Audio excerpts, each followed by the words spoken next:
Vamos a dar comienzo con una mesa de auténtico lujo. La seguridad integral en el marco de la tormenta perfecta. Y hoy tenemos con nosotros, acompañándonos en esta mesa, a Xavier Michelena, Accenture Security Lead para España, Portugal e Israel. Bienvenido. A José María Rico, jefe del Departamento de Seguridad Corporativa de Reidia. Bienvenido. A Fernando de la Mata, Global Head of Cybersecurity Discipline de BBVA. A Esther Mateo, Directora General de Seguridad de Procesos y Sistemas Corporativos en ADIF. Agustín Muñoz Grandes, CEO de S21Sec. Bienvenidos a todos y, por supuesto, muchísimas gracias a Guillermo Llorente, que es el director corporativo de seguridad de Mapfre, que va a ser el moderador de esta excelente mesa. Muchísimas gracias a todos, os dejo en muy buenas manos y espero que esa tormenta perfecta lleves el barco muy bien. Guillermo, bienvenidos. Pues lo intentaremos hacer lo mejor posible, Yolanda. Seguro que sí. Pues muchas gracias antes que nada a todos nuestros oyentes y telespectadores de ambos lados del Atlántico y también muchas gracias a todos vosotros por acompañarnos hoy en esta jornada, ¿no? Para mí es un auténtico placer compartir mesa con profesionales tan destacados, ¿no? Desde José María, Fernando, Esther, Xavier o Agustín son sin duda alguna referentes todo del sector, ¿no? Yo tengo que decir que hace 15 años, en una de las primeras entrevistas, recién llegado a este mundo, nos íbamos a entrevistar con Xavier y la persona que iba conmigo me decía, este es el que más sabe, ¿no? Que 15 años después estoy aquí de nuevo entrevistándole. Bueno, pues una vez salvado eso, nos encontramos otra vez aquí, ¿no? En la 14ª edición de este certamen o esta jornada de seguridad integral. Y muchas cosas han pasado en estos 14 años, pero tengo que decir que tal vez por una, no sé si malentendida inocencia, el año pasado pensábamos que estábamos casi en el culmen, ¿no? Y decíamos, el mundo buca, ¿no? Ya no nos pueden pasar más cosas. Hemos tenido el ISIS, el auge del terrorismo islámico, hemos tenido el COVID, la exacerbación del número de ciberataques, ¿no? Todos los informes hablaban de crecimientos del 200, 300% de ransomware. Y cuando pensábamos que ya no podíamos llegar a peor, de repente ese conflicto que decíamos, inestabilidad política en el mundo, tenemos aquí en Europa, ¿no? En nuestra vieja Europa, ¿no? Donde pensábamos que habíamos llegado ya al fin de las guerras, de nuevo una guerra no convencional, pero sí híbrida, pero que tiene lo peor de ambas modalidades, ¿no? Y llega aquí la pregunta, José María, que lo tengo aquí al lado, ¿no? ¿Cómo afrontáis, cómo sois capaces de sobrellevar desde la Dirección de Seguridad de una grandísima empresa como Reidia, cómo afrontáis esta situación? Pues muchas gracias, Guillermo. En principio hay que ser conscientes de que empresas como la nuestra, que damos servicios esenciales a la sociedad, tenemos que ser conscientes de cuál es el entorno que nos está tocando vivir, ¿no? Y efectivamente la tormenta perfecta está para quedarse incluso más allá, diría yo, ¿no?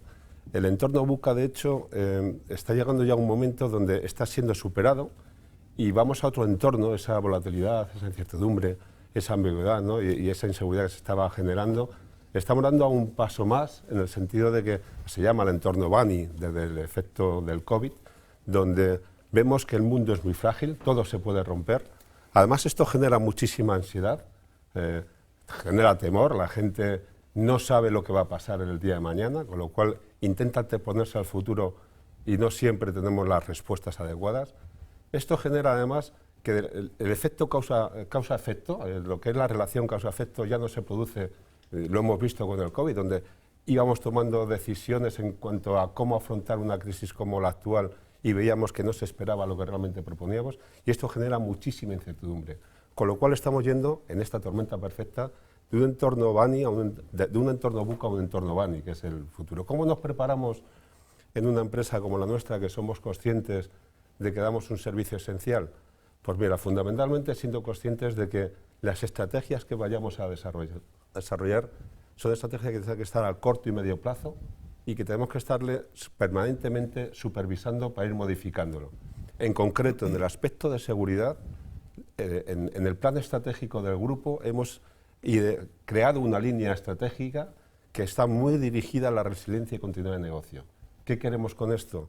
anticiparnos, tener capacidad de respuesta para que todo lo que pueda poner en riesgo nuestra continuidad de negocio, poder afrontarlo con cierto éxito. Bueno, pues sin duda, la palabra ansiedad es un buen término para introducir en la vida de los que nos dedicamos a esto. Fernando, y sigo contigo que también te pillo cerca. José María nos ha hablado de la resiliencia. ¿Es esta la nueva normalidad de la que también tantas veces se habla? La normalidad de que cambiamos permanentemente, estamos viviendo una situación de crisis, pasamos del concepto de gestionar la seguridad a gestionar la resiliencia. Pues totalmente, Guillermo. O sea, la realidad es que un poco el plano en el que estamos cambiando las compañías, y un poco, como él dice, las compañías grandes y que además tenemos presencia internacional, es que hemos cambiado de un plano a protegernos de un ataque a tener claro que nuestro objetivo, nuestra estrategia tiene que ser que eventualmente cuando lo tengamos nos genere el menor impacto posible y seamos capaces de recuperar y dar servicio a nuestros clientes de manera inmediata o potencialmente que ni siquiera sufran ningún tipo de disrupción, ¿no? Entonces, ese plano o el plano en el que nosotros trabajamos de manera estructural con la seguridad nos ha cambiado radicalmente. Entonces, estamos trabajando sobre ideas y sobre estrategias y soluciones orientadas precisamente a, oye, vamos a asumir que hemos tenido un ataque, vamos a probar, a testarnos, a entrenarnos mucho, asumiendo que no es que los tengamos dentro, pero eventualmente pudiera pasar. Y de esa manera, además, no solo entrenamos a nuestros equipos y estamos preparados para esas soluciones, sino que además también estamos, yo creo, generando una concienciación y una sensibilidad de que este escenario nos ha cambiado, ¿no? Y entonces estamos, yo creo que, sobre todo muy fuertemente, no solo trabajando a nivel empresa, no solo trabajando a nivel alta dirección, sino tratando un poco de extender, al menos nosotros, nuestros tentáculos hacia, incluso si me apuran, la sociedad de nuestros clientes, ¿no? Tratando de concienciarles, tratando de explicarles cuando ellos tienen algún evento de seguridad, aunque sea algo tan común, lamentablemente a día de hoy, como pueden ser los fraudes bancarios, como puede ser recibir un phishing, como puede ser... Al fin y al cabo, todo forma parte de una rueda, ¿no? Porque los eventos de seguridad que tenemos, algunas veces no solo buscan impacto directo sobre una empresa, pero también buscan parte de financiación o poder financiar otro tipo de actividades, ¿no? Entonces, como todo es una cadena que está relacionada, lo que tratamos, como digo, es también el concienciar y el explicar esta nueva situación, ¿vale? De manera que podamos un poco sensibilizar, como digo, y concienciar a todos nuestros stakeholders con respecto a esta situación. Pues utilizo tus últimas palabras, Fernando, ¿no? Y tiro de ellas para preguntar a Esther. Buenos días, Esther, de nuevo. Buenos días. Sobre... Muchas veces se ha hablado, ¿no? O no sé si utiliza la palabra, se ha acusado la seguridad de que vivía al margen de la empresa y por parte de los profesionales de seguridad pues se ha sentido que no tenía el papel que ellos creían ser necesario para poder hacer bien su trabajo, ¿no? Y de aquí mi pregunta, ¿no? Sobre esa concienciación, sobre esa sensibilización del resto de la empresa de la que hablaba Fernando, ¿cómo crees que ha cambiado la visión que de las áreas de seguridad tienen el resto de profesionales de las empresas? ¿Cómo ha cambiado en su percepción, en su comunicación con vosotros, en vuestra comunicación con la alta dirección o reportes al consejo? ¿Cómo ha cambiado todo esto? Fíjate, yo la sensación que tengo es que hemos pasado de no new good news en general, si no hablan de mí va todo bien, a que hayamos sido conscientes como sociedad y después como trabajadores individuales dentro de la organización que somos totalmente vulnerables. Ya no hablo solamente de un ciberataque, que por supuesto, sino a nivel sanitario. Creo que no era pensable, o a lo mejor era pensable individualmente cada uno de los eventos que has contado, juntos desde luego no. Y eso ha generado una situación pues, de la ansiedad que hablábamos antes y ha hecho que la organización tome más conciencia de que sí se nos puede atacar por más esfuerzo que se haga. Eso no significa que uno no se siga intentando proteger, ¿no? El comité es más consciente, el consejo es más consciente, pero creo que el éxito no está tanto a ese nivel, que también, sino el de los trabajadores. Fíjate, en el caso de Adif, que ya tiene una visión integral de la seguridad, que represento yo misma, todas las seguridades están englobadas, tiene el mismo modelo para todos. Nosotros estamos trabajando desde el 2018 en una idea que me parece que es interesante y que después de visto lo que hemos visto que ha ocurrido en estos años, parece que estaba bien tirada, ¿no? Que es encontrar un equilibrio mejor entre la seguridad reglada, la que está basada en procedimientos, en barreras técnicas, etcétera, y la seguridad regulada, el desarrollo de las competencias, la capacidad para adaptarse a situaciones nuevas. Esto ahora suena muy común a lo que hemos vivido, pero arrancó en un proceso, en un año, en el que ya veíamos, por supuesto no intuíamos esto para nada, pero ya veíamos que iba a ser la parte de la incertidumbre la que iba a ser más necesario desarrollar. A los directivos muchas veces, o esa es la sensación que yo tengo, se nos echa en cara no haber previsto cosas impredecibles. Y cómo no te has adelantado, ¿no? Y hay que poner foco, hay que seguir trabajando, pero hay que poner foco en gestionar lo imprevisto y ser capaz de reaccionar rápido. Esta es la resiliencia de la que tú estabas hablando antes, y eso lo que hace y contribuye, a mi entender, es que la organización sea capaz de aprender más rápido a adaptarse a los cambios. Bueno, yo no puedo estar más de acuerdo contigo, ¿no? Aprovecho para comentar aquí una pequeña anécdota que he repetido muchas veces, ¿no? Como todo el mundo sabe, los planes de continuidad de negocio que se desarrollan para prever escenarios futuros de contingencia y cómo darle respuesta, se basan y parte de unos escenarios de riesgo, ¿no? Yo preguntaría a alguien qué hubiera pasado si un responsable de seguridad de cualquiera de nosotros hubiera ido a un sitio y hubiera dicho: estoy planeando un escenario de riesgo que contempla una pandemia mundial, que nos encerremos todos en casa, un incremento de ciberataques del 200% de ransomware y después una guerra. Pues nos hubieran echado a nuestra casa, directamente. A ese tío hay que echarle a su casa. Sí, a mí, si me permites, completamente de acuerdo. El mundo en el que vivimos es una incertidumbre permanente y tenemos que saber sacar también ventaja los departamentos, las direcciones de seguridad de esta situación. El cisne negro está ahí, nadie nos lo creíamos. Nuestros grandes dirigentes de las empresas no podían prever lo que estamos diciendo. Pero lo que sí está claro es que ahora tenemos la oportunidad de poner el foco en esa incertidumbre, precisamente. Es decir, donde esté la indisponibilidad, tendríamos que tener, de alguna manera, desarrollar un plan de contingencia. La indisponibilidad puede ser por un ataque cibernético o por cualquier otra circunstancia. Puede ser por fallos en las infraestructuras, como vimos el no poder acceder a las instalaciones con el Filomena. Puede ser el tema sanitario, a las personas con el COVID, incluso el tema del suministro, ¿no? El fallo de suministros. Tenemos que estar preparados, y lo vimos con el tema del canal de Suez, la que se provocó en la cadena de distribución cuando el buque quedó atravesado, ¿no? Vemos que estamos expuestos permanentemente a escenarios que eran impensables, no se podían contemplar. Y sin embargo, lo que está claro es que eso nos hace ver que tenemos que tener planes de contingencia directamente dirigidos a estas indisponibilidades, ¿no? Y permitirme, si eso es el escenario en el cual hemos vivido y nos desarrollamos, ¿cuál es el que anticipáis, Xavier? ¿Qué es lo que nos va a llegar de aquí para adelante? Esa visión de perspectiva que le pedimos a las grandes consultoras. Tranquilidad. Muchas gracias, Guillermo. Me encanta lo que has dicho de lo que es predecir, porque los que trabajamos en ciber, hace años que decíamos que la ciberseguridad iba a ser clave en las empresas y nos tachaban de locos, ¿no? Decir, bueno, estos están intentando generar pues un negocio que no existe y nos están contando pues un escenario pues absolutamente surrealista, ¿no?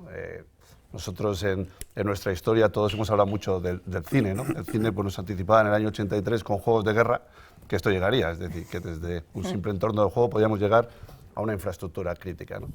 Yo creo que estamos en un modelo de cambio, lo habéis dicho muy bien, es decir, desde el punto de vista del escenario que estamos viviendo, la pandemia y la guerra nos han hecho hacer más foco probablemente pues, en que el mundo ciber es un elemento clave, pero no es un elemento clave en sí mismo, sino que es un elemento clave pues, en la transformación propia que tenemos en la sociedad, ¿no? Vamos a una sociedad en la que llevamos muchos años hablando de industria 4.0, de transformación digital, de hacer negocios de otra forma y probablemente relacionarnos de otra forma, ¿no? Y sobre todo en un entorno global, que yo creo que esto es lo que más afecta directamente pues, a nuestro escenario, ¿no? La pandemia nos enseñó que aquellas empresas que habían apostado por una palabra que se llamaba ciberseguridad estaban mejor preparadas para un cambio en un trabajo remoto, y las que no habían tenido tiempo o no eran sensibles pues se tuvieron que poner las pilas, con perdón, y ponerse al día, ¿no? Pero la guerra de Rusia-Ucrania en este caso, yo creo que nos ha enseñado otros parámetros, ¿no? Si hacemos un análisis de cuál es el modelo de riesgos que tienen las compañías, que tienen las organizaciones en el tiempo, generalmente pues cuando una organización está haciendo un plan de negocio, tiene unos riesgos financieros, tiene unos riesgos asociados a las infraestructuras, pero con el tiempo hemos ido incrementando los riesgos, es decir, hemos metido la tecnología como un factor de cambio Hablamos de la transformación digital con nuevas tecnologías que realmente no sabemos hacia dónde nos llevan, la inteligencia artificial, machine learning, el quantum computing en el futuro que nos va a cambiar la forma de ser y hacer, que también llevan unos riesgos que están asociados, ¿no? Pero además ahora sumamos esos otros riesgos que habéis dicho, los imprevistos, los que si hace años hubierais dicho que llegaba la pandemia, que teníamos una inestabilidad, digamos, en el ámbito político o geopolítico, o se hubieran echado del trabajo, no se hubieran echado a todos, son una parte directa del tema, ¿no? Yo creo que el gran cambio es que tenemos que vivir pues, en un entorno absolutamente diferente, que es un entorno que tiene otra velocidad. Yo creo que la velocidad del cambio es algo que no está todavía alineado con nuestro entorno. Si hay algo bueno de lo que estamos conviviendo ahora es la capacidad de las compañías de poder demostrar que se están preparando para el concepto de gestión de crisis. Yo cuando empezó la guerra a Ucrania el 24 de febrero, automáticamente en nuestra organización se creó un comité de crisis, los clientes creasteis un comité de crisis, los gobiernos crearon un comité de crisis y hemos estado conectados en el tiempo durante los últimos meses de forma absolutamente insistente con el objetivo fundamental de entender dónde está el problema, ¿no? Cuando haces la reflexión, ¿han crecido los incidentes? Pues han crecido más los incidentes durante la pandemia que ahora. Sí. Ahora hemos hecho más foco en entender el tipo de incidentes. Es verdad que estamos monitorizando infraestructuras críticas, estamos viendo las actividades más directas de los grupos prorrusos o antirrusos, los dos bandos, estamos en un mundo polarizado.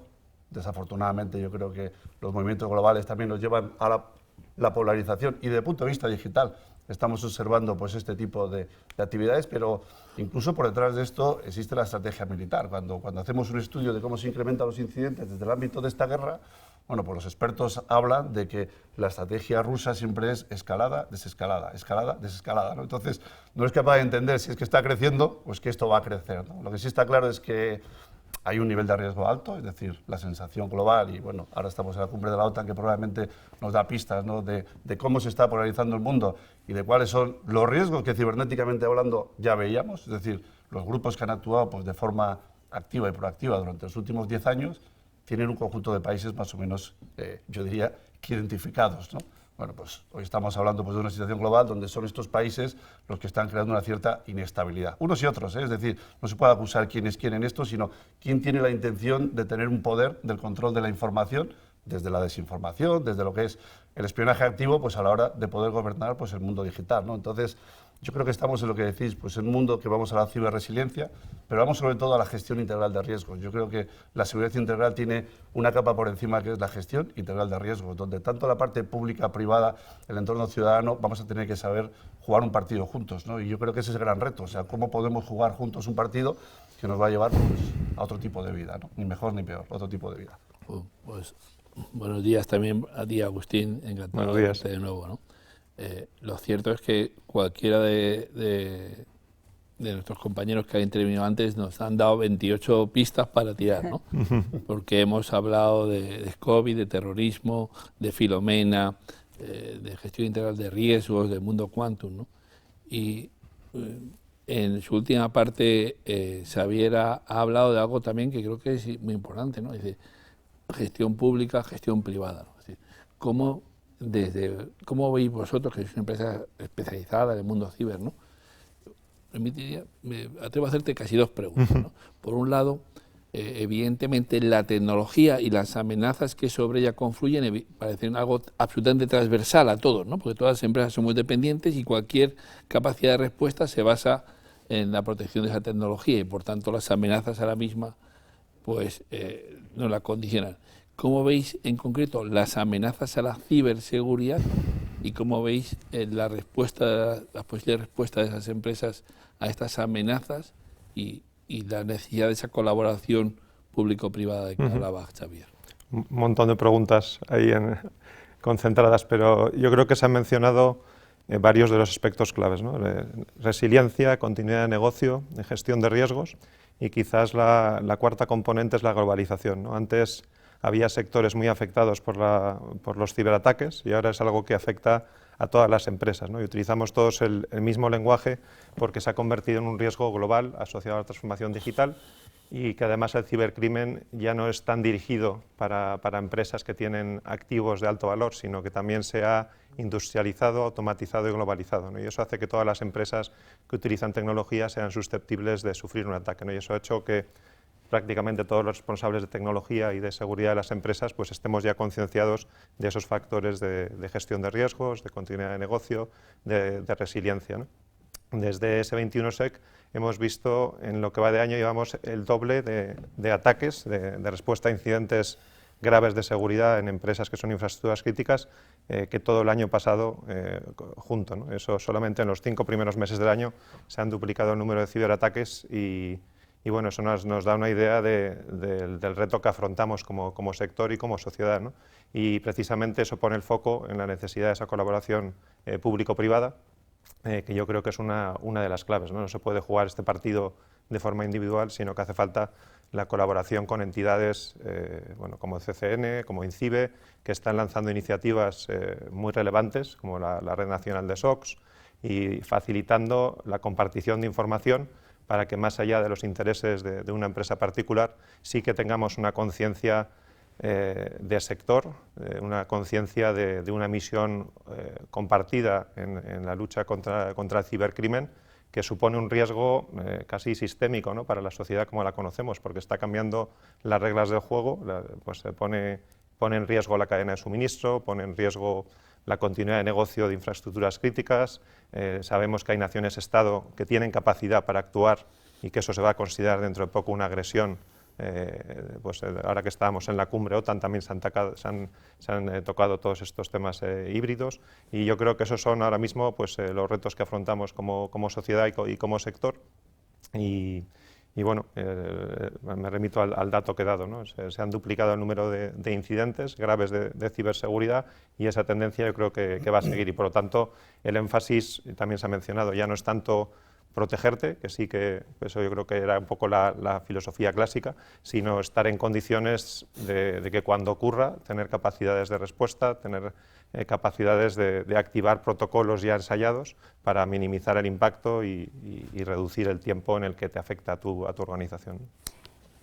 Yo añadiría una cosa a lo que han dicho mis compañeros, y hemos repetido muchas veces, o yo he escuchado muchas veces, y ya la he dicho yo también, que en seguridad no se compite, pero cuesta contar lo que te está pasando.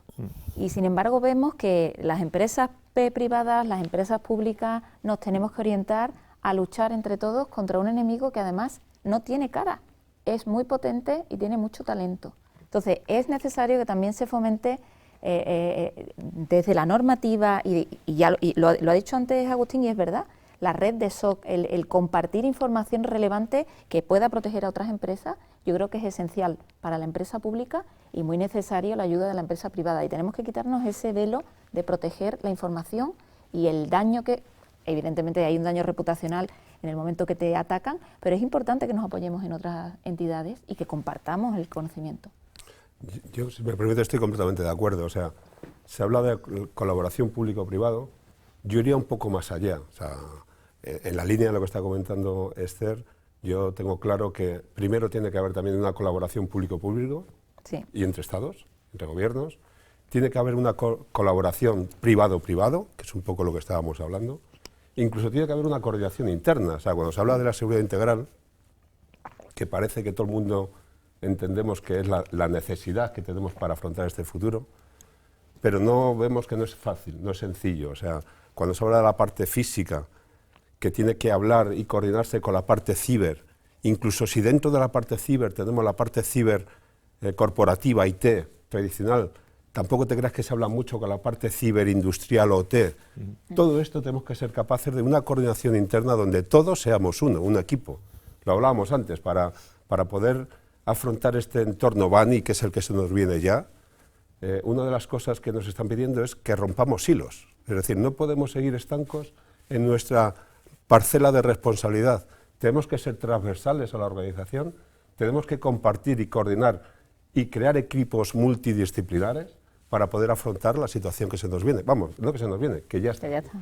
Xavier, por favor. Yo quería dar datos, ¿vale? O sea, por tener un poco estos datos también que yo creo que están refrendando este tipo de conversación. En el último estudio que hemos hecho con el G2000, el tipo de incidentes dirigido pues, a la gran infraestructura ha crecido un 600%, que es una barbaridad, ¿vale? Pero lo peor de esto es que el 67% de los encuestados que están sufriendo incidentes dice que la inversión que hay que hacer para defenderse de forma permanente contra esos ataques no es sostenible. Es decir, yo solo no puedo hacer directamente pues, un trabajo con estas características, ¿no? Luego, desde el punto de vista del cliente, los usuarios, el 87% no quiere trabajar con entidades que son atacadas permanentemente, porque también está en riesgo directamente su sistema, ¿no? Un cambio que ha habido, por ejemplo, pues en el web, ¿no? En lo que es el observatorio del World Economic Forum, en el último semestre del año pasado, el riesgo más grande que teníamos en este entorno era el talento. Una cosa curiosa era el talento. En enero de este año, el número 1 era la ciberseguridad, el número 2 era la regulación, es decir, cómo afecta y cómo impacta la regulación a todos los cambios que debo hacer. El número 3, la cadena de suministro, ¿no? Es decir, este es un elemento clave en todo lo que estamos hablando. El número 4 era la sostenibilidad del planeta, o sea, que es algo que ha venido como un valor añadido, digamos, a todos los riesgos que tenemos que gestionar de una forma conjunta, ¿no? Yo creo que la clave está en las personas. Siempre hablamos de los silos, de los no silos. Yo creo que las organizaciones tienen que crear de verdad una cultura de seguridad, entender que es parte del ADN que tienes que tener pues, a la hora de gestionar tu negocio, que es parte de tu competitividad. Es decir, si quieres competir de verdad en los mercados, si quieres generar confianza en tus clientes y en tus proveedores, debes tener un sistema que te permita regular lo que es el propio ecosistema pues, en el que estás trabajando, ¿no? O sea, yo creo que uno de los grandes esfuerzos que están haciendo las grandes organizaciones es entender muy bien el mapa de riesgos, no solo el interno, sino el del ecosistema. ¿Cómo doy un valor a mis clientes, a mi contexto de negocio y a mis proveedores? Y viceversa, es decir, si yo soy proveedor de alguien, necesito estar adaptado directamente pues, al sistema, porque si no, igual que en las épocas de la calidad teníamos que cumplir pues, con una serie de normativas, no voy a poder competir pues, en este entorno, ¿no? Entonces, el gran riesgo para mí es las grandes organizaciones se están transformando, están tomando decisiones en el ámbito de la seguridad. Antes o después, lo que dice José María se va a dar, es decir, aunque sea por imperativo legal, vamos a tener que saber colaborar y trabajar de una forma integral, pero la cadena de suministro que tenemos, todo ese ecosistema de pymes que tenemos en el entorno nacional, en el entorno europeo, es la que más riesgo tiene en este momento de perder directamente el tren, ¿no? Entonces, ¿cómo somos capaces de generar ese tipo de ecosistema, ¿no? Yo creo que es el gran riesgo que hay hoy y el gran reto que tenemos pues, a la hora de poder ser competitivos y estar pues, en el mundo del futuro, ¿no? Después hablaremos de algunos temas que has planteado, Xavier. Hablaremos de esa regulación, de esos riesgos de terceros, pero antes yo quería preguntar a Fernando. Sí, es que justo iba a hilar con ese punto de riesgo terceros. O sea, claramente lo que estamos viendo en las organizaciones es que quizá nosotros puede que ya no seamos un foco directo de ataque, porque quizá nosotros invertimos más, estamos más preparados, quizá podemos atraer más talento desde el punto de vista de fortaleza de compañía. Claramente nosotros lo que estamos haciendo es extendernos y asegurar que nuestra cadena de suministro está por lo menos casi igual protegida que nosotros. Y eso forma parte de un cambio de paradigma en el que, como tú decías, ya no me enfoco a trabajar con mis proveedores desde un punto de vista de calidad contractual, sino es casi más un tema de partnership. Tu problema es mi problema y tu incidente de seguridad, incluso ha habido veces que nosotros nos encargamos de ayudarles, incluso implicarnos directamente a resolverlo, ¿no? Y eso claramente ha sido un cambio con respecto a cómo estábamos trabajando probablemente hasta hace 3-4 años. Y además es algo concienciado porque el regulador, en este caso nosotros, que sabéis que bueno, los bancos pues estamos fuertemente regulados, cada vez más, tanto reguladores europeos como norteamericanos, etcétera, etcétera, nos están presionando a que recorramos ese camino y nos están haciendo escrutinio de, oye, ¿cómo te relacionas con terceros? ¿Cómo estás teniendo en cuenta sus riesgos? ¿Cómo sus riesgos te impactan a ti? ¿Vale? Entonces, todo ese círculo se está empezando a cerrar y claramente nos está obligando a mirar mucho más allá de lo que tú decías, ¿no? Un punto de vista empresarial y estructural, sino integrar también todos nuestros terceros y proveedores como parte básica de nuestro modelo de seguridad. Pero lo cierto es que parece una tarea hercúlea, ¿no? Los 12 trabajos de Hércules se quedan chicos, ¿no? Porque en ese mapa global de riesgos del que hablaba Xavier, tenemos que pensar en el riesgo de que un barco se quede encallado en Suez, como decía antes José María, o tenemos que ser capaces de hacer frente a unos crecimientos de datos como los de ataques como los que nos hablaba Agustín, ¿no? Y encima pensar que tenemos que ser capaces no solamente de gestionar eso para nosotros, sino de garantizar que nuestros proveedores también lo hacen, ¿no? Agustín, eso es factible. ¿Eso lo puede hacer alguien? Bueno, yo creo que en esos modelos de gestión de riesgos cada vez hay más, por una parte, más experiencia, más capacidad de parametrizar los riesgos, de modelos de gestión compartidas, herramientas también que automatizan el tener un rating sobre el nivel de ciberseguridad de toda tu cadena de suministro. y al final pues las empresas tractoras en cada sector, en el sector financiero pues los grandes bancos van tirando también de sus proveedores para en muchos casos recomendarles cómo gestionar la ciberseguridad, ayudarles en la gestión de sus riesgos y también exigiendo niveles mínimos para poder ser un proveedor. Eso está obligando a subir el listón en general, eso es un coste más en los que tienen que invertir las empresas, eso enlaza con el tema regulatorio, en el que ya, igual que te exigen gestionar los riesgos financieros para que una empresa sea viable, y si no te dejan operar por una cuestión de responsabilidad social, tú no puedes tener una empresa en situación de quiebra por responsabilidad hacia la sociedad, hacia tus empleados, tampoco puedes o no te van a dejar gestionar una empresa en la que no gestionas los riesgos ciber, porque cuestiona la viabilidad de la empresa igual o más en ocasiones que los aspectos financieros, ¿no? Eso antes se dejaba a la libre elección de cada directivo, de cada organización, y ahora mismo pues están estableciendo unos estándares que sirven de referencia en esto que comentabas. Es posible afrontar esta tarea. Yo creo que el marco regulatorio, aunque a veces oprime y encorseta un poco el crecimiento económico, también creo que es necesario porque marca unas referencias y unos niveles de mínimos que necesitamos en el sector, porque si no estamos demasiado expuestos a cualquier evento, pues desde los WannaCry ya de hace 5 o 6 años, o ataques masivos como los de ransomware, que dejan de pronto paralizadas pues, entidades que prestan servicios esenciales, ¿no? Yo creo que por eso es necesario subir el listón y hacerlo tanto desde el mundo privado como desde la parte regulatoria. Bueno, aquí tenemos con nosotros a unos contertulios, sin lugar a dudas, absolutamente afectados, ¿no? Que están en ese foco de la visión o atención de todos, ¿no? Porque gestionar infraestructuras críticas, no voy a decir esenciales, yo diría súper esenciales, ¿no? Como la red por la cual va la energía o la circulación de nuestros trenes, ¿no? O qué decir de un banco de la entidad y tamaño de BBVA, que muchos de nosotros pues tenemos ahí nuestros dineros, así que esperemos que esté muy bien protegido. Pero ¿cómo se gestiona, Esther, y cómo se afronta ese conjunto de riesgos tan globales, con afectación o con necesidad de atender a los terceros? ¿Cómo se hace en el día a día de una gran empresa como la vuestra? Pues concienciando fíjate, el paso de subcontratar determinada actividad, da igual si es de ciberseguridad o no, es una necesidad y una práctica natural de la administración. Y eso se tiene que ver con naturalidad porque ocurre. Pensar que la responsabilidad acaba en la firma del contrato es el error. Igual que hace ya mucho que decidimos que el perímetro de seguridad era líquido, era diluido y realmente tiene que ver también con el comportamiento de las personas, la cultura de la seguridad que hablaba antes Xavier, que te contaba que Adif ha apostado por ella, es impensable pensar que quedándote en tu perímetro es suficiente y que no te va a pasar nada, todo lo contrario, tienes que conseguir trasladar ese sentir, esa preocupación, ese prestar servicio al que te está prestando servicio a ti en caso de un incidente, porque la cadena tiene eslabones más débiles. Y si tú como compañía eres capaz de dotarte de los recursos y uno de los contratos está en otras manos y tiene un incidente, vamos, si hay algo seguro es que te llega. Entonces, es necesario promover, y aquí hay pymes y también hay grandes empresas, que no a todo el mundo le ha dado la importancia a este ámbito y que ahora se ve como una realidad y no todo el mundo está al mismo nivel. Entonces, no queda más remedio que seguir promoviendo seguir promoviendo y tener una buena gestión de proveedores, ¿eh?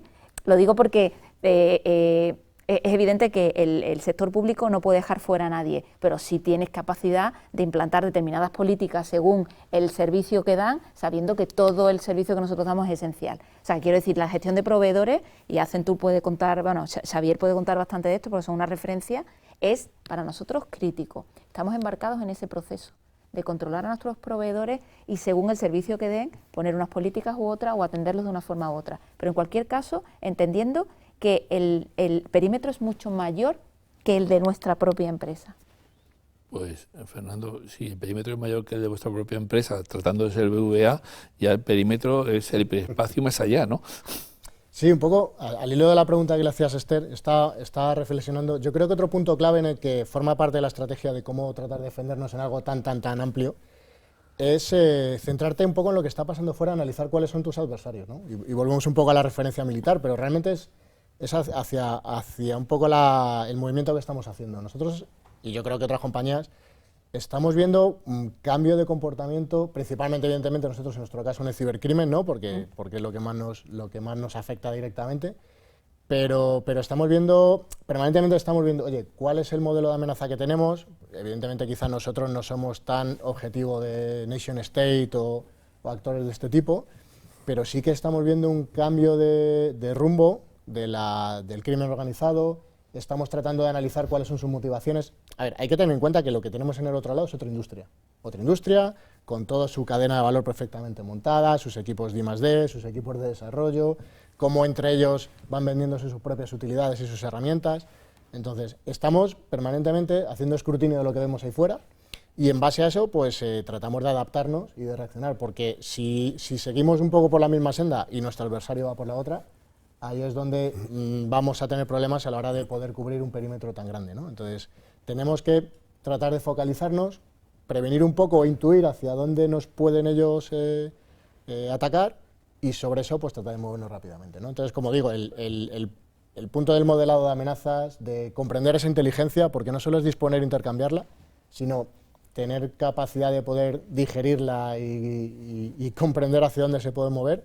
Y como digo, no, ahora mismo es un escenario curioso porque, como vemos, hay una serie de amenazas más tradicionales, al menos en el mundo bancario, que veíamos viendo que pues seguían siendo rentables, y sin embargo ahora mismo, pues, por ejemplo, el ransomware está en el top 1 de digamos, producto estrella dentro de los mercados y los dark y las deep web, porque realmente es lo que es más rentable desde el punto de vista de análisis de costes, ¿no? Entonces, frente a eso nosotros tomamos una serie de decisiones que probablemente no tomaríamos si las amenazas fueran otras, ¿no?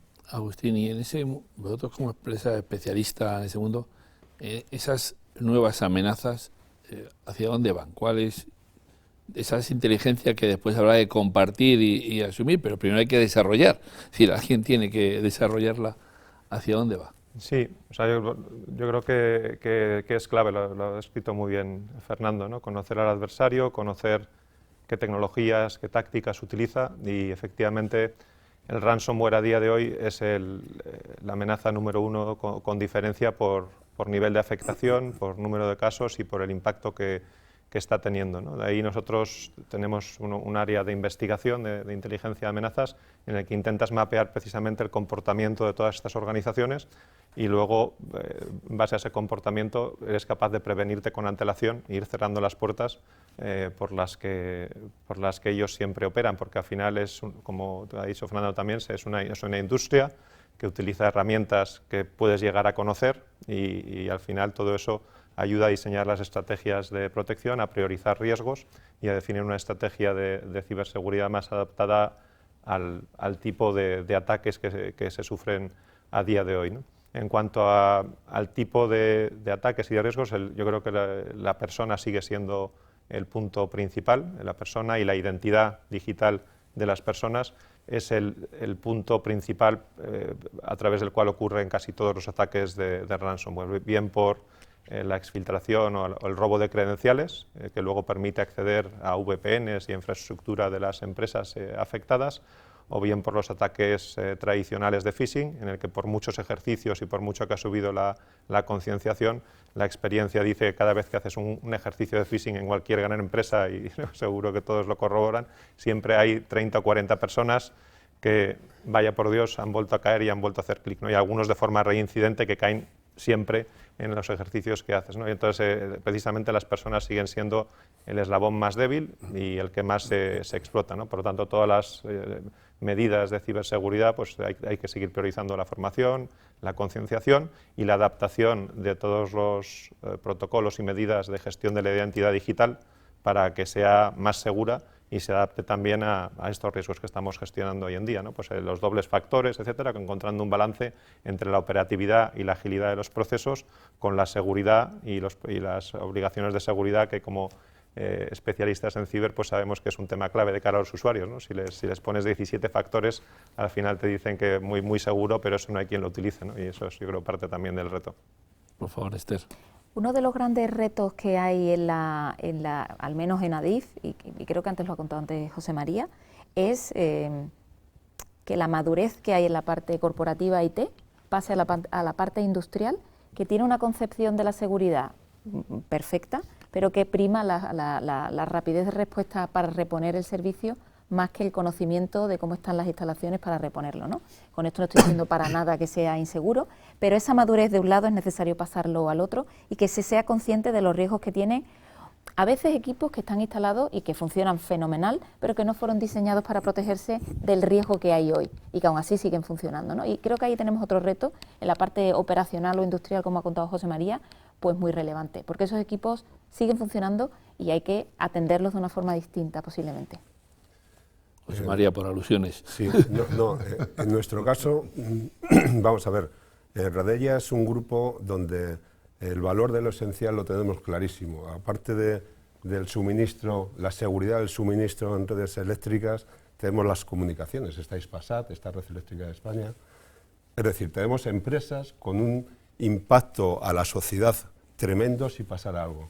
Con lo cual, en nuestro ADN tenemos ya interiorizado de que de alguna manera tenemos que anticiparnos, ¿no?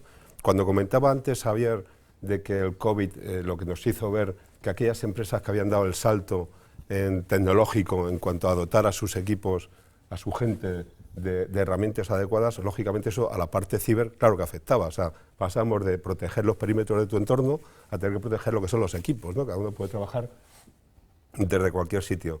Pero es fundamental, dicho esto, es fundamental lo que ha comentado Agustín, ¿no? El tema de las personas. Nosotros, más que el eslabón más débil, que es cierto, lo queremos enfocar en que las personas son el primer punto de defensa. Todas las campañas que estamos haciendo, de hecho, a raíz de la situación actual, donde el Consejo de Administración, los comités de empresa son conscientes de que estamos en riesgo, porque los ataques son permanentes, una de las labores que estamos haciendo de una manera fortaleciendo mucho eso es la concienciación. Estamos llegando a todos los niveles, estamos llegando al Consejo de Administración, estamos llegando al equipo directivo, en el sentido de que ellos como líderes de sus equipos tienen que ser los propulsores, los impulsores, los que den valor realmente a que cuando se habla de ciberseguridad y de que hay que poner los elementos adecuados encima de la mesa, boca arriba, para ser conscientes de que tenemos que estar en alerta permanente y no entrar al phishing, como comentaba Agustín antes, es fundamental. Nosotros este año, en lo que va del último trimestre, hemos hecho 2 jornadas de sensibilización y concienciación al equipo directivo.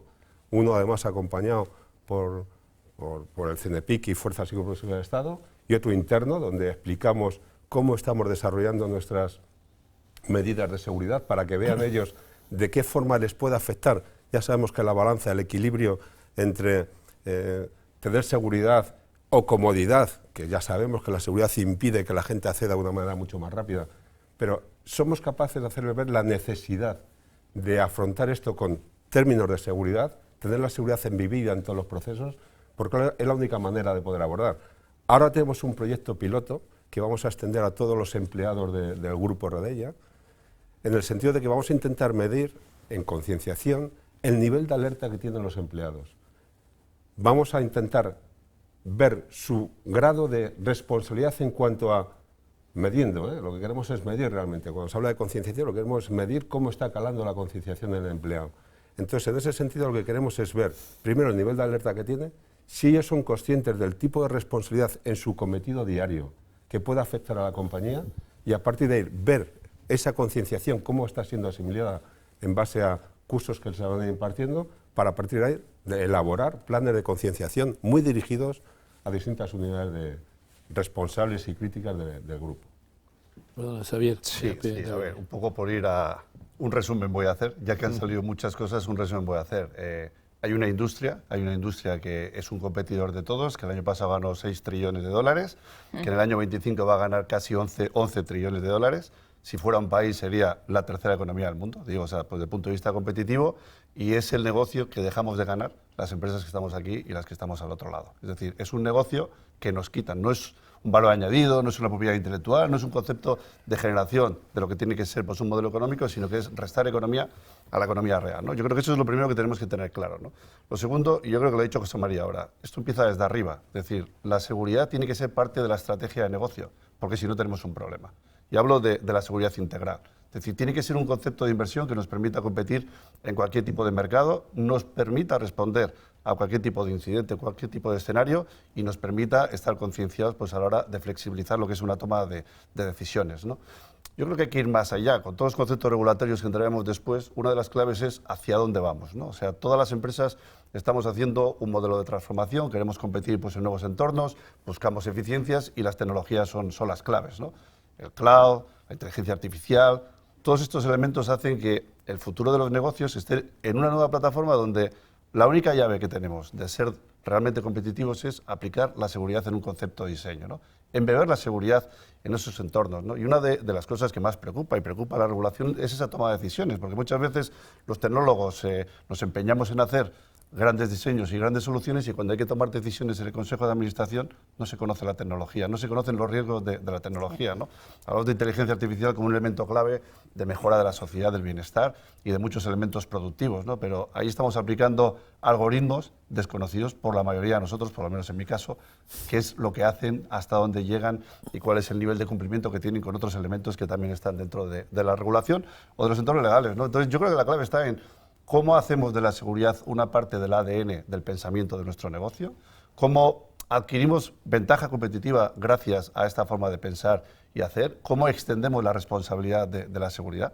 La seguridad es una responsabilidad de todos, de la alta dirección, como ha dicho José María, de cada empleado. Nos lo tenemos que tomar pues, en ese modelo con el objetivo fundamental de mantenernos en el tiempo. La palabra resiliencia, que ahora está en el entorno de los mercados, yo creo que lleva tiempo pues, en el entorno del mundo de la ciberseguridad y creo que va a ser la base de lo que tiene que ser pues, el futuro incluso del planeta, ¿no? Es decir, cómo somos capaces de adaptarnos en la situación global de cambios que tenemos a un planeta que dure en el tiempo, ¿no? Que nuestros hijos, nuestros nietos, bisnietos y a todos los que no veremos pues tengan un futuro más o menos digno dentro de este entorno, ¿no? Entonces, a mí me gustaría entender que la seguridad no es un elemento solo de defendernos de algo, sino que es un elemento de valor que realmente nos tiene que hacer competir en las mejores condiciones, ¿no? Y la alta dirección es la que tiene que asumir la responsabilidad directa de hacer de la seguridad un concepto de inversión y no pues, un concepto de coste, que es lo que hemos manejado durante muchos años.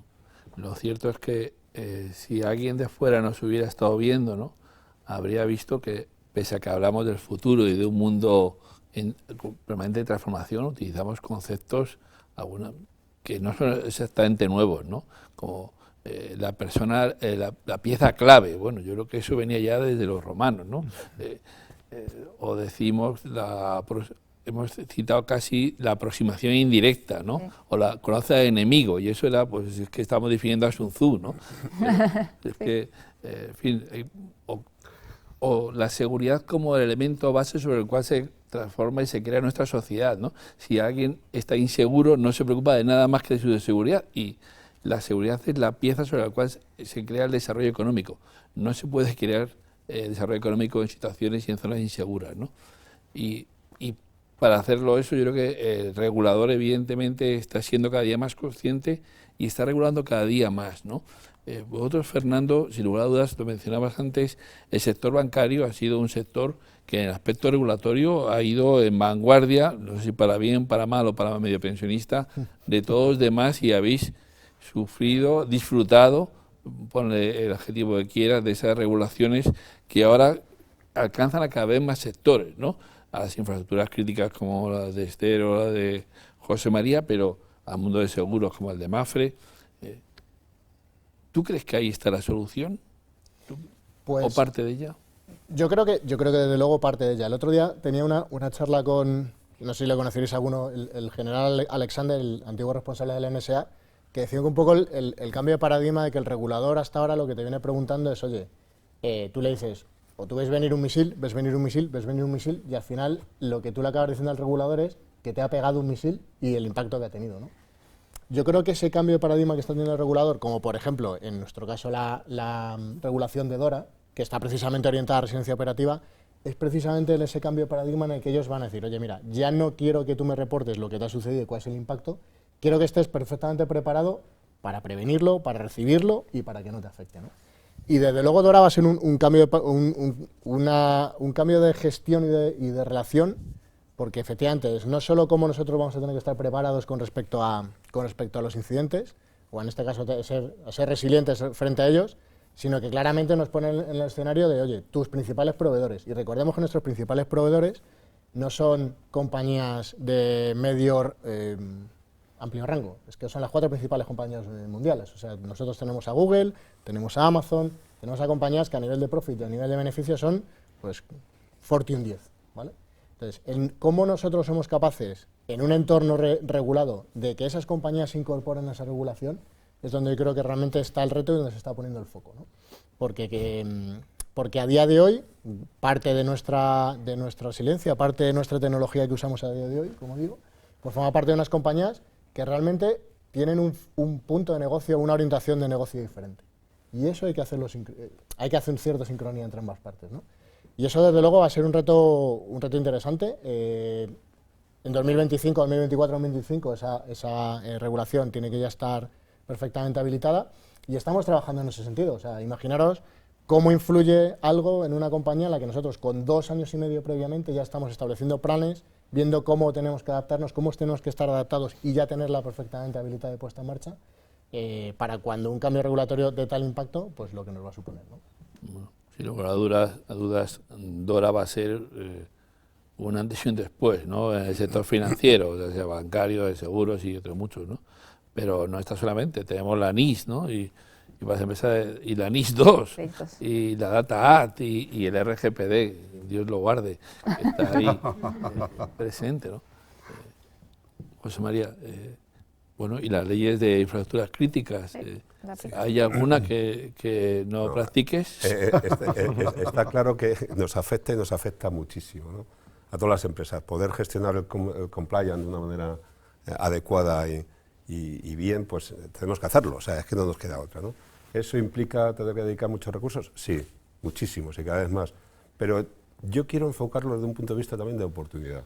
Dentro de las empresas, el hecho de tener que cumplir la regulación, pues implica que tengamos que dedicar recursos. Tenemos que poner recursos encima de la mesa porque tenemos la obligación de cumplir lo que nos están mandando. O sea, cuando nos dicen hay que empezar a dedicar más recursos para prevenir ese tipo de incidentes, o se dedican recursos o podemos tener en un momento puntual la necesidad de que encima de que te puedan multar, estar obligado a tener que cumplir, ¿no? Entonces, no cabe duda de que todo el tema regulatorio es un tema que hay que gestionar, que cada vez es una carga mayor de trabajo para todos, pero yo también quiero enfocarlo como esa oportunidad que se nos abre, en este caso a los departamentos de seguridad, en lo que nos afecta, porque el cumplimiento hay que hacerlo. El cumplimiento hay que hacerlo. Evidentemente, creo que todos los que estamos en esto somos conscientes de que reguladores cada día mantienen una presión mayor. El regulador y esos terceros. Pero lo cierto es que los que vivimos en compañías globales, que estamos en muchas partes del mundo, pues tenemos una situación de tensión regulatoria tremenda, ¿no? Turquía, Argentina, Estados Unidos, ¿no? Y encima tenemos unos proveedores, porque posiblemente no sé cuántos de nuestros telespectadores podrán decir que no son usuarios de Microsoft, de Google o de Amazon, ¿no? Y claro, esos son nuestros proveedores que en teoría tienen que también cumplir lo que nosotros cumplimos, ¿no? ¿Eso es gestionable, Esther? Bueno, es complicado, es complejo, pero desde luego, aparte de nuestra responsabilidad, hay que verlo en un formato de oportunidad, como ha dicho antes José María. Fíjate, al principio cuando me preguntabas pues, de qué forma se ha ido concienciando la empresa, el comité de dirección, consejo de administración, la tensión regulatoria que nosotros vivimos, que ya la hemos naturalizado, ¿no? Porque vivimos en un entorno de ansiedad constante, pues podemos admitir lo que es así y ahí tenemos que sacar la oportunidad de esto. La regulación sí ayuda a que podamos explicar la necesidad de cumplirla y eso también contribuye a que se vea que el riesgo no es nada peregrino que se le ocurre a un departamento y eso ayuda a poner un marco que homogenice la forma de hacer las cosas. Lo que ocurre es que los cambios son grandes y lo que yo encuentro clave es pasar de reportar a gestionar, como decía al principio, esa seguridad arreglada, que las personas estén más preparadas, que nos podamos anticipar a lo que va a pasar, que se mejoren las competencias, es decir, pasar de intentar preverlo todo y reportar cuando ya no tiene solución a intentar adelantarte lo máximo posible a lo que vaya a pasar. Para eso, pues hay que hacer pues invertir en tecnología, conocer al contrincante, pero además nada es estático. Es que eso está cambiando todo el rato, nosotros y lo que hay enfrente, porque ese gran negocio no va a parar. ¿Cómo va a parar con esa cifra? Si daría igual la moneda, si es que me da igual la moneda a la que hablemos de los trillones, da igual, es tal el volumen de lo que estamos hablando que evidentemente la tensión regulatoria es necesaria. Hay veces que yo preferiría que se aliviase un pelo, pero bueno, es necesaria y sí ayuda, creo yo, a ordenar y a concienciar dentro de las empresas que esto no es un gasto y que esto no es un capricho. Sin seguridad no se aporta valor al producto o al servicio que ofrezca la empresa, y esto es necesario. Pues magnífica respuesta. Agustín, por favor. Sí, que quizás por complementar, uno de los retos que vemos desde el punto de vista de las empresas a las que se les exige el cumplimiento normativo es racionalizar ese cumplimiento, ¿no? Porque está la NIS 2, el NS, la ley PIC, por decir unas cuantas, y luego metes las ISOs que también se exigen para hacer negocio casi en cualquier multinacional, y metes la de 27.001 de continuidad de negocio, la 9.000 de calidad, que tiene que reflejar todos los procesos que luego has implementado en el resto de normas que tienes que cumplir, y muchas veces desde el punto de vista del diseño de ese cumplimiento no están claros los puntos que conectan una normativa con la siguiente otra. Y te encuentras grupos trabajando con cosas que están parcialmente cubiertas por otras normativas, ¿no? Luego metes además medios de pago, la PCI, o sea, y existe una sobrecarga administrativa en todo el mundo del cumplimiento, y parte de los esfuerzos que hacemos desde las empresas que nos dedicamos a esto, pues es intentar racionalizar, encontrar zonas que puedas reaprovechar para no tener que dedicar que la parte administrativa no sea la que oprime en el cumplimiento, sino realmente el fondo, que es lo que queremos, que nos ayude a elevar la postura de ciberseguridad y que tenga un impacto real, no solamente porque nos lo exigen, sino que al final el nivel medio de ciberseguridad en las empresas se eleve de forma efectiva, no más allá del diploma o de tener el sello correspondiente, ¿no? Bueno, yo creo que un resumen, simplemente esto es complejo, vamos a partir de la base de que esto es complejo. Yo creo que la regulación va por detrás siempre de lo que son los hechos, es decir, yo creo que es uno de los temas. Es un buen punto. Siempre vamos por detrás, es decir, cada vez que ocurren las cosas, pues al final terminamos regulando con el objetivo fundamental de que no vuelvan a ocurrir, ¿no? Así que lecciones aprendidas son: la regulación debe trabajar en paralelo con los cambios, ¿no? O sea, yo creo que ahora que llega DORA, NIS 2, esto no es un elemento solo para los servicios esenciales, infraestructuras críticas, sino que se renomina a muchas entidades proveedoras directamente de lo que son las grandes infraestructuras como servicios esenciales, ¿no? Accenture, por ejemplo, y otras compañías similares van a ser consideradas como empresas críticas y van a tener que cumplir directamente con todo este entorno regulatorio. Es decir, nosotros que intentamos aportar lo que es la visión de la regulación, de la simplificación, de lo que tiene que ser la gestión integral de un modelo de riesgo, vamos a tener que aplicarnos la misma medicina si no lo hemos hecho ya, ¿no? Yo creo que eso es el principio de complejidad, ¿no? Luego estoy diciendo temas importantes, sobre todo las empresas que estáis globalizadas, ¿no? Es decir, ¿cuántas regulaciones diferentes tenéis alrededor del mundo que cada vez que tenéis que hacer una nueva aplicación debéis cumplir con todas? Es decir, esto es absolutamente complejo, ¿no? Yo creo que el marco del cambio es anticiparnos directamente al tema, que los entornos reguladores vayan ligados directamente a esos cambios.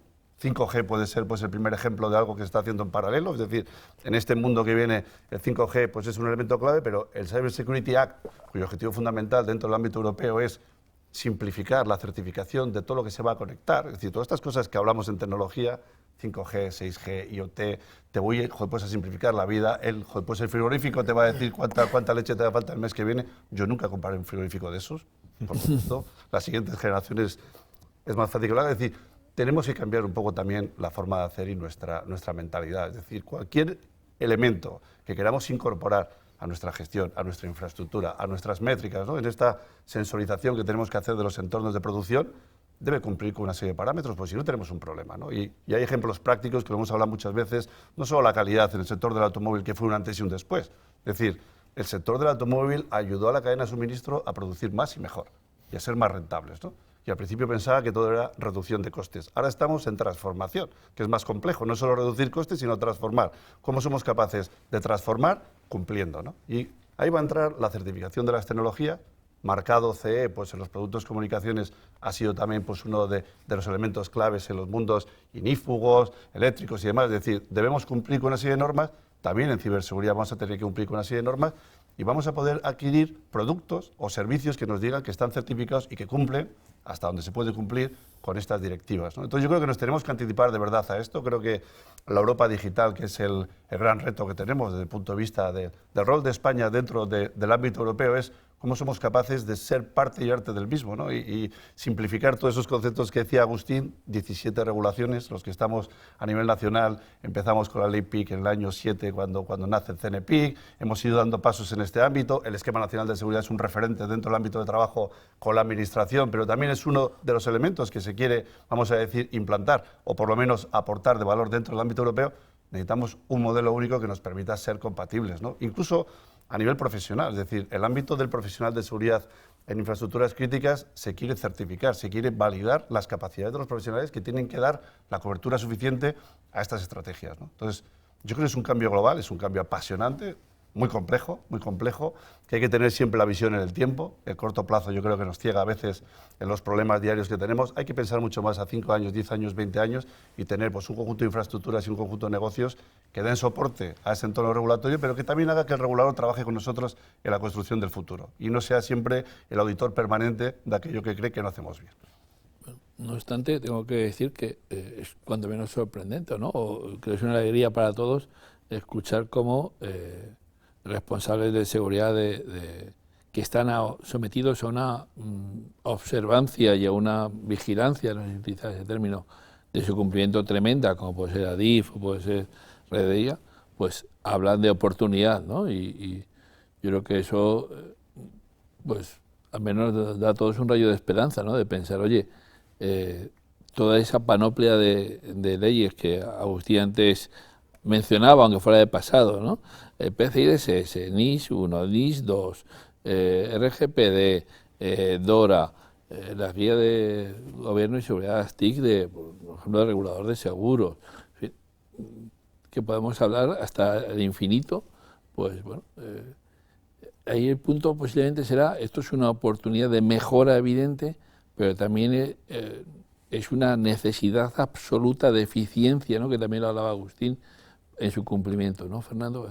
¿Cómo se puede optimizar, ¿no? Porque yo creo que muchos de nuestros oyentes no son súper grandes empresas como sois las aquí presentes, y son pymes o empresas de otro tamaño que se enfrentan a todo ese número ingente de documentos y que solamente leerles dices, pero si es que necesito media vida. Fernando, ¿eso cómo podemos dar algún consejo a toda esta gente que nos escucha? Bueno, yo creo que el punto aquí es establecer cierto plan y cierta priorización, ¿no? Yo creo que en el caso de las compañías grandes nos ponemos un poco en el plano de cuál es el nivel de cumplimiento que tenemos que tener frente a, pues como, no sé, alguien lo comentaba, ¿no? Frente a posibles multas, etcétera, etcétera.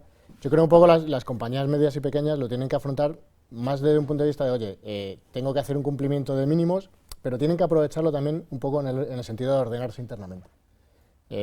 Todos sabemos que bueno, cuando estableces ciertas compañías, incluso pues, startups o a ese nivel de comienzo, bueno, pues, primas el negocio, primas el desarrollo de la compañía frente a toda la parte un poco más de orden y rigor, y ahí las compañías, yo creo que, insisto, tienen el punto o la oportunidad de que les ayude un poco a establecerse, a ordenarse, pues esos criterios de calidad, etcétera, etcétera.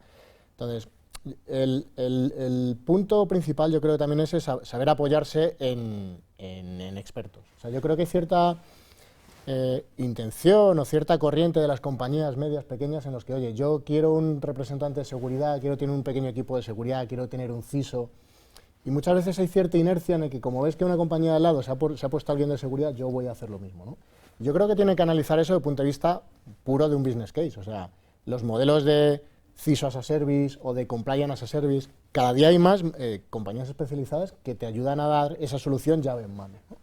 Y yo creo que eso es un poco la clave en la que el sector, no sé hasta qué punto en España se está realizando, pero por ejemplo en el sector americano está súper extendido, ¿no? Oye, yo no me voy a dotar de un equipo completo, de una capacidad completa, porque realmente es muy costoso, tienes que atraer talento, tienes que tener el know-how y el expertise de cuáles son todas las regulaciones que tienes que cumplir, mientras que apoyándote en un tercero te puede dar todas esas capacidades y realmente tú puedes seguir focalizado en tu negocio, que es lo que tienes que dedicarte, a crear valor para tu compañía, y apoyándote en un tercero puedes un poco extraer ese conocimiento y que ellos realmente te prioricen cuáles deben ser las las normativas y regulaciones a cubrir, ¿no? Y yo creo que un poco hacia el mercado, yo creo que, sobre todo, mediana y pequeña empresa, debería ir un poco hacia esa tendencia. Pues sin lugar a dudas es un debate interesantísimo que creo que no nos queda tiempo para abrir, pero que a mí me encantaría estar en ese lado de la mesa para participar, ¿no? Y para, y te dejamos, ¿eh? Apostillar, no, porque tengo a Yolanda mirándome, pero has mencionado dos elementos, dos veces una palabra que también había salido antes, ¿no? Que es la palabra talento, ¿no? Creo que ha mencionado Agustín o Xavier, y la has mencionado tú, ¿no? Es decir, y creo que todos somos conscientes de la enorme dificultad de captar profesionales, ¿no? Antes creo que Xavier hablaba de certificación de personal de infraestructuras críticas. Es que ahora mismo yo creo que al menos todos sentimos la lucha por el talento como parte esencial de nuestra actividad, ¿no? Lo digo como experiencia propia. ¿Tú a qué dedicas una parte de tu tiempo? Yo a buscar talento, ¿no? A entrevistar, hacer entrevistas para conseguir captar gente. ¿Cómo se gestiona eso, José María? Pues de mala manera. Efectivamente, el talento es una carencia que tenemos no solamente nosotros, esto es a nivel mundial. Es decir, no hay ese talento suficiente para poder dar cobertura a todas las necesidades que tenemos en el mundo de la ciberseguridad, ¿no? Nosotros en nuestro caso lo tenemos tan claro, que hemos elaborado una línea de trabajo precisamente, no solamente para buscar el talento, sino para buscar el talento y retener el talento. Porque lo que también estamos viendo es que cuesta mucho encontrarlo. Una vez que lo consigues, eres capaz de introducirlo en tu dinámica diaria, darle la formación adecuada para que lo que es la particularidad del negocio sea asumido por ese talento, y cuando ya lo tienes perfectamente preparado, pues bueno, se abren otras expectativas y puedes perder el talento, con lo cual tan importante como encontrar talento, retener el talento, ¿no? En esa línea, bueno, pues estamos trabajando, estamos intentando llegar a universidades, estamos intentando llegar a escuelas, formación profesional, formación dual, incluso el talento interno, o sea, gente que esté dentro de la organización, que pueda haber un futuro de desarrollo personal en el mundo de la parte de seguridad integral, y enfocárselo también por ahí, una manera de retener a lo que ya tienes. Eso es mucho más fácil de retener, pero no cabe duda de que tenemos un problema con el talento. Insisto, no es un problema a nivel de empresas, ni siquiera de país, es un problema a nivel mundial. Y es difícil, hay una oportunidad y es un reto también, ¿eh? O sea, si vemos que tenemos esa carencia, busquemos la forma, que no es fácil, esto es muy complejo, para llegar a dar esas capacitaciones, esas capacidades a nuestra gente, ¿no? A nuestra gente que gestiona la seguridad y también a la gente que está en procesos críticos, que no solamente es los que estamos desarrollando la seguridad, sino aquellos que de alguna manera soporten procesos críticos, tienen que estar también muy capacitados en el tema de la ciberseguridad. Y las empresas prestadoras de servicios ciber como la vuestra, Agustín, encontrar talento y mantenerlo, porque si antes nos decía Xavier, el mundo del mal no para de crecer, quiere decir que hay más gente cada día trabajando. Esto es una industria que está ahí y que tiene I+D, nos decía antes Fernando. En el mundo del bien, las empresas clientes notamos evidentemente unas carencias y una falta de talento, de capacidad en el mercado para proveernos de esos profesionales necesarios tremendos, ¿no? Sí. Y en las empresas proveedoras lo tenemos es la misma situación. José María ha comentado varias de las prácticas que yo creo que estamos desplegando todos de forma masiva, de captación y de retención y desarrollo del talento. Haces matrices competenciales, planes de formación, flexibilizas el horario laboral, das un viernes libre, repartes pizza al salir del trabajo, haces un mix de cosas de ámbito técnico y de desarrollo de carrera, y muchas también de intentar que la gente se sienta a gusto en la empresa para que quiera seguir desarrollando su función. Entonces yo creo que eso lo estamos haciendo todos precisamente porque lo hacemos todos. Quizás deja de ser diferencial y sigue siendo muy complicado retener al talento porque eso se empieza a extender. Como empresa proveedora de servicios, la clave, también lo ha comentado antes Fernando, es muchas veces el poder ofrecer algunos servicios, valga la redundancia, as a service, algunas capacidades, algunas competencias, conocimientos expertos que son muy escasos y cada vez más caros por la presión competitiva, pues poderlo ofrecer a empresas que no tienen el músculo para tener un departamento de 20 personas dedicadas a ciber, poder ofrecer servicios de CISO as a service, poder hacer servicios de simulación y gestión de ataques y vulnerabilidades también en modo altamente automatizado, con un uso cada vez menor del personal, para que esté al alcance de muchas empresas sin tener que tener un departamento amplísimo en ciberseguridad. Entonces yo creo que va mucho por retención de talento y desarrollo por una parte, y luego uso eficiente de esos recursos, automatización, uso intensivo de tecnología, para compensar ese gap con el que vamos a seguir conviviendo durante los próximos años. Entonces por ahí van un poco las claves, y bueno, como sector yo creo que estamos todos en lo mismo. Yo creo que al final se notará. En las carreras o las instituciones formativas pues también están respondiendo, y el número de plazas en ciber no se ha multiplicado, no tengo el dato, pero por N en los últimos tiempos, y espero que poco a poco todas estas acciones vayan haciendo que mejore, ¿no?, esa tensión, pero por ahora sigue siendo crítico. Yo me voy a permitir dar aquí, que apenas nos ve nadie, un consejo importante, Agustín. Si en vez de pizza es bocadillo de jamón con tomate, conseguiremos retenerlo.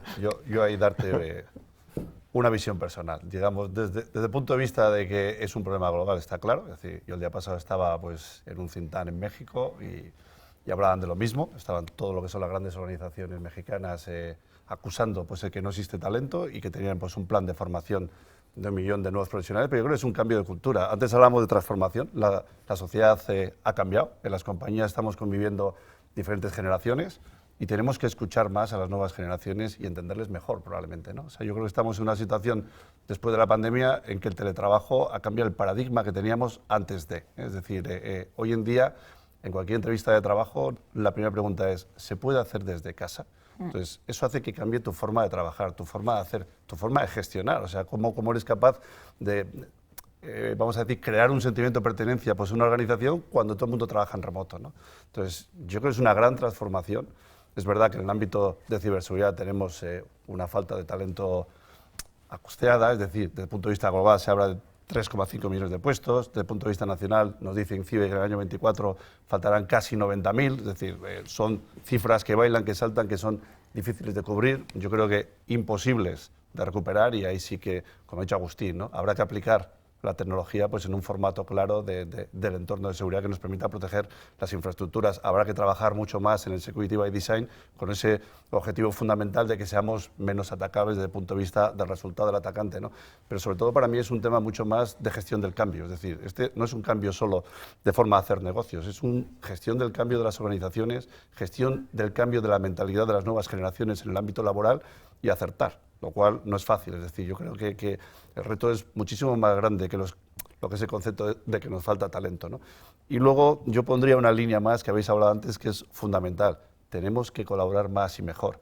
Nos estamos robando el talento. O sea, ¿quién pelea por el talento en este momento del mercado? Las empresas proveedoras, los clientes finales, otros escenarios. Es decir, estamos en el mismo juego, en el mismo patrón, y yo creo que tenemos que reflexionar también entre nosotros a la hora de dejar de inflacionar una práctica que en sí misma es absolutamente necesaria, que en sí misma pues hay que valorarla de otra forma. Yo siempre digo que a la hora de negociar siempre tenemos visiones diferentes cuando eres comprador o cuando eres vendedor, y creo que la clave de todo esto está en reflexionar como sector desde el punto de vista de lo que es la oferta y la demanda, de cómo podemos gestionar de una forma más eficiente la falta de talento. Es decir, si somos capaces de verdad de entendernos desde el punto de vista interno, de que la seguridad operacional, IT y demás es un elemento común, desde el punto de vista de la cadena de suministro, de que independientemente de que la persona esté en mi casa o esté en tu casa, somos parte de un negocio, soy tu partner, yo creo que va a ser la clave de poder reducir pues, el riesgo que tenemos en este momento.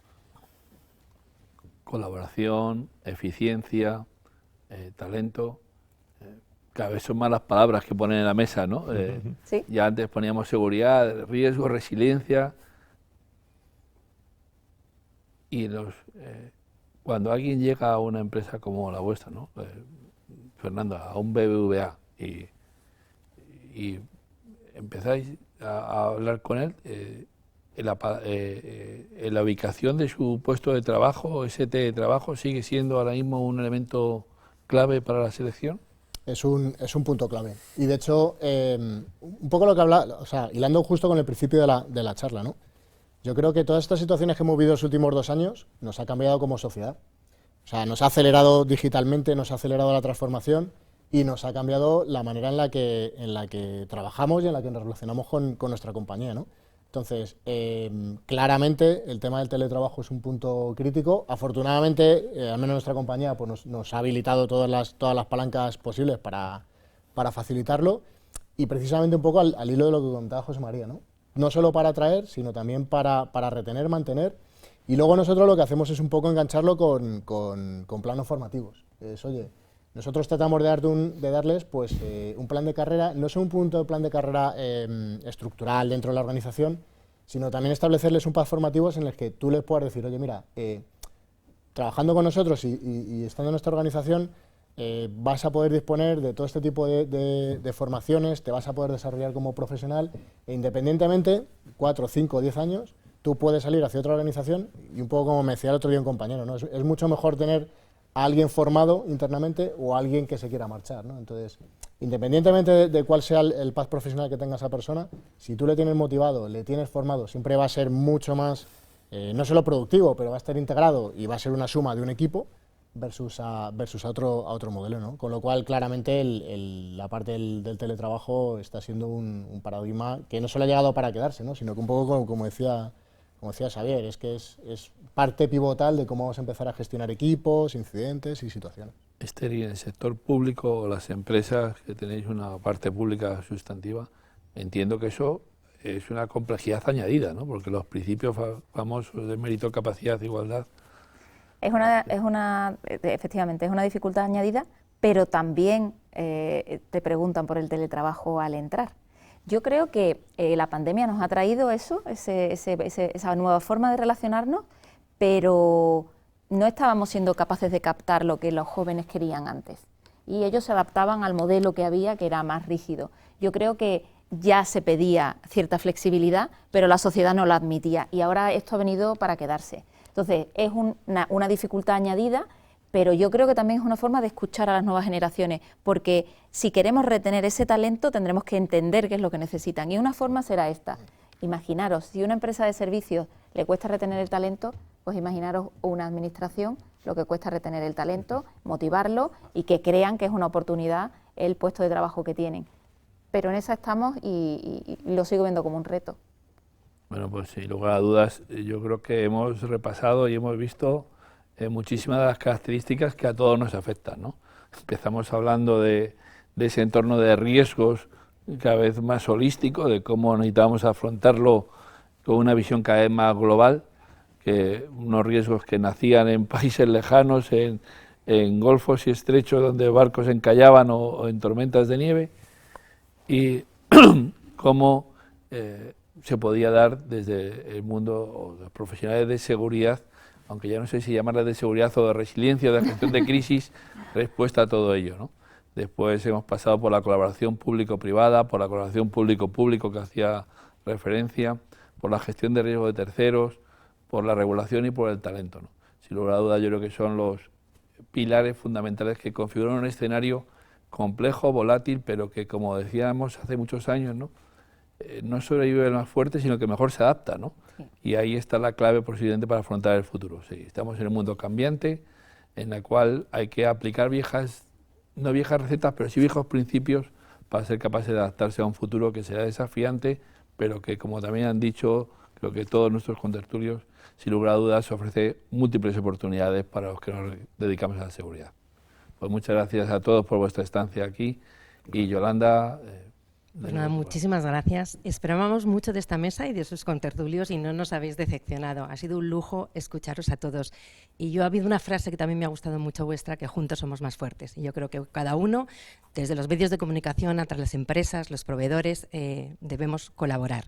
Y durante todas estas jornadas vamos a hablar mucho de colaboración, porque al final es fundamental para que tengamos una cultura de seguridad, como hemos estado hablando durante toda esta mañana. Muchísimas gracias, gracias Guillermo, gracias José María, gracias Fernando, Esther, Xavier, Agustín. Muchísimas gracias, Yara.